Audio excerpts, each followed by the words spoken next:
1,07 € pour sa première cotation de l'année, le marché au cadran de Plérin fixe le prix du cochon à 1,07 € du kilo, 40 centimes en dessous des coûts de production. Ça commence mal, ou plus exactement, ça continue.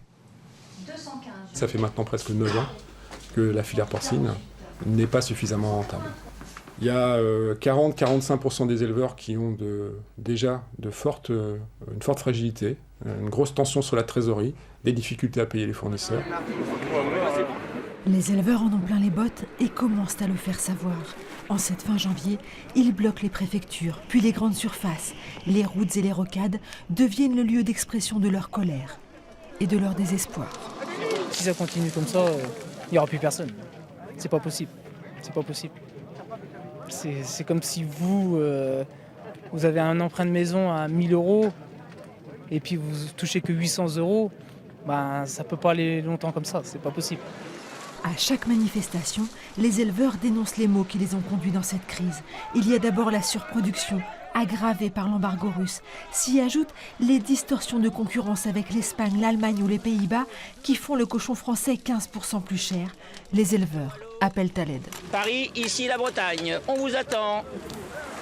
Face à l'ampleur de la crise, le ministre de l'Agriculture débloque 125 millions d'euros d'aide supplémentaire. Toutes ces mesures sont là pour aider à passer un moment qui est extrêmement difficile. Mais je l'ai dit et j'en ai parfaitement conscience. Elles ne peuvent pas compenser la totalité de la perte liée à la baisse des prix. En lait, comme en porc, les éleveurs veulent des prix, pas des aides. Pour eux aussi, les cours sont en train de sombrer. Depuis la fin des quotas en avril 2015, la production a grimpé. Trop. Les prix chutent. Autour de nous, nos pays voisins, mais chez nous, on a des gens qui nous ont dit « produisez, produisez, parce qu'il y a des marchés à conquérir, il y a ceci, il y a cela ». Alors à un moment donné, ces gens-là, moi je veux plus les voir, parce que c'est eux qui nous ont mis dans la mouise. Au salon de l'agriculture, la colère éclate. J'en ai rien à foutre de nous! On peut crever! Les mois passent, les trésoreries se dégradent. 25 centimes le litre de lait. Chaque fois qu'ils créent leurs vaches, les éleveurs perdent de l'argent. Alors les tracteurs quittent à nouveau les fermes, direction Laval, le siège de Lactalis. Nous gagnerons ou nous mourrons, voilà, mais nous gagnerons. Pour les producteurs de lait, comme pour les éleveurs de porc, l'embellie arrive soudain, de l'autre bout du monde, de la Chine.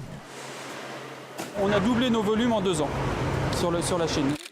Les exportations font grimper les prix du porc et l'inauguration à Carhaix de l'usine de poudre de lait pour les bébés chinois permet de croire en un avenir meilleur. Nous sommes fiers de pouvoir utiliser des matières premières françaises parmi les plus qualitatives au monde.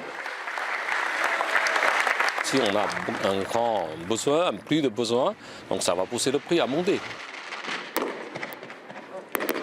2016 s'achève moins mal qu'elle n'a commencé.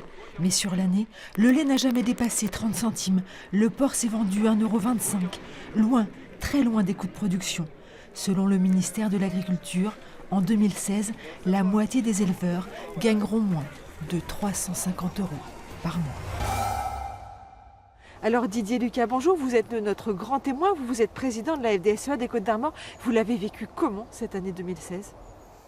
Comme tous les éleveurs, avec des pertes financières pour démarrer l'année. Et puis comme les producteurs de lait aujourd'hui, qui perdent tous les mois de l'argent, c'est compliqué à vivre et c'est difficile pour nous. Il va falloir faire quoi ? L'étiquetage, un prix décent sur le marché français, parce qu'on s'aperçoit que le prix baisse chez le producteur de façon conséquente, le consommateur n'en voit jamais la couleur. Parmi les enjeux, il va y avoir la politique agricole commune. Qu'est-ce qu'il faut faire ? Aujourd'hui, il y a des iniquités entre les éleveurs européens et il faudra bien qu'on trouve des normes communes au niveau de l'Europe pour pouvoir continuer à survivre. Parce que les paysans bretons n'ont pas peur de la compétitivité des autres pays d'Europe, mais avec les mêmes règles.